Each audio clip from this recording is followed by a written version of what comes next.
Alright, what's up everybody? Today I wanted to go over some Tuesday tips. So, what we're going to talk about this time is what I wish I knew when I first started out lure fishing. This first one is going to be going over just a couple of basic things I really wish I knew.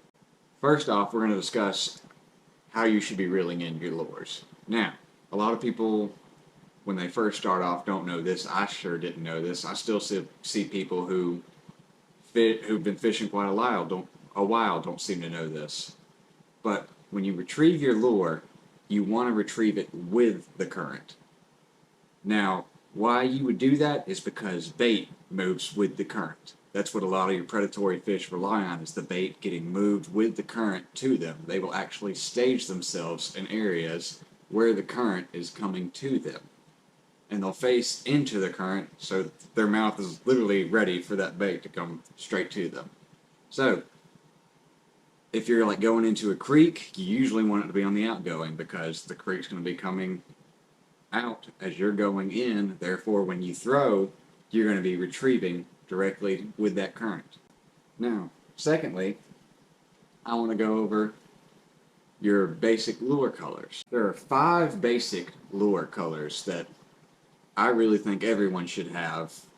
Now, there's bait companies use a whole lot more than that, but we're going to be covering the 5 basic ones. Let's start off with white.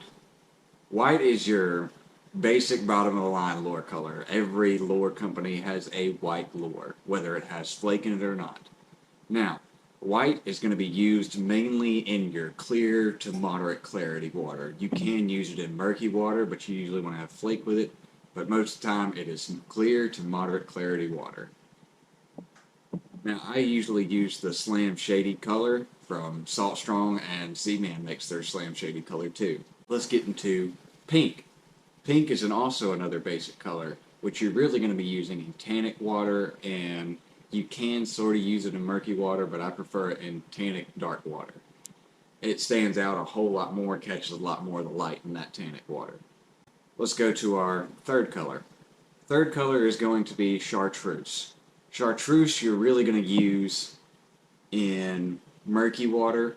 Now, the conditions I usually use chartreuse in is when the sun is still coming up first thing in the morning and when it's going down in the afternoon. So basically low light conditions is when I use chartreuse. I use it in murky water every now and then, but most of the time I use it in clear, stained, or murky water first thing in the morning and in the afternoon. Now, this brings us to our next color, which is the black with gold flake, specifically with gold flake.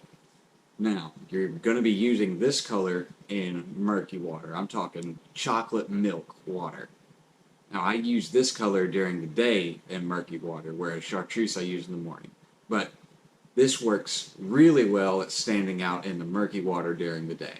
Next is going to be your shrimp color. Now, usually when you're using a shrimp color, you're using a shrimp presentation or a shrimp style lure, but I have used paddle tails that have shrimp colors, and it works just as well as the shrimp lures sometimes. But really the conditions you're going to be using this is clear to moderate clarity, sometimes murky water. Usually I only throw this if I see a lot of shrimp in the area. That's your 5 basic lure colors, but I'm throwing in a bonus of your more natural match the hatch style colors. Now this is where you see like your greens and clear colors that look a lot like the exact bait that's going to be out there. You're going to use that in clear water, like you can see the bottom style water. Around here we usually don't get that style water, but you can use these lures in moderate clarity too, when the fish are kind of being a little bit picky and won't exactly hit like the white lure if you were going to use it in clear water. That's really all I have as far as like lure colors goes and your specific way you should be using it. That's really just the basics I wanted to go over in this video. I plan on continuing doing this series and hope to see y'all in the next video. Peace.